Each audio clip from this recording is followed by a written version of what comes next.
Today, SunPulse Energy upgrades our new client solar PV system from 0.6 kilowatts to 2.2 kilowatts using top-of-the-line Trinasolar modules, each rated at 550 watts.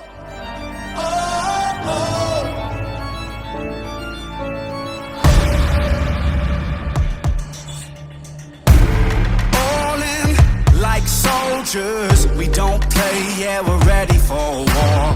This upgrade includes the installation of new aluminium roof rails and a weak of 5.3 kilowatt-hour lithium-ion battery. Oh, we got this. Oh, we can't be beat.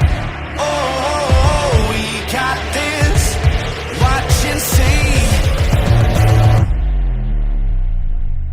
We'll be victorious.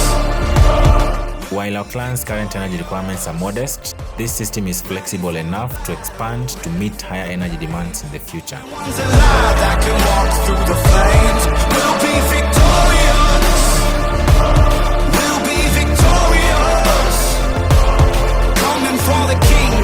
These are the previous polycrystalline panels. They have been on the roof for about 6 months now, and this is their current condition.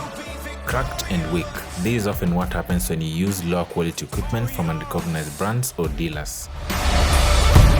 Fury inside us, fired up, got our eye on the prize. Stone cold, pushing forward.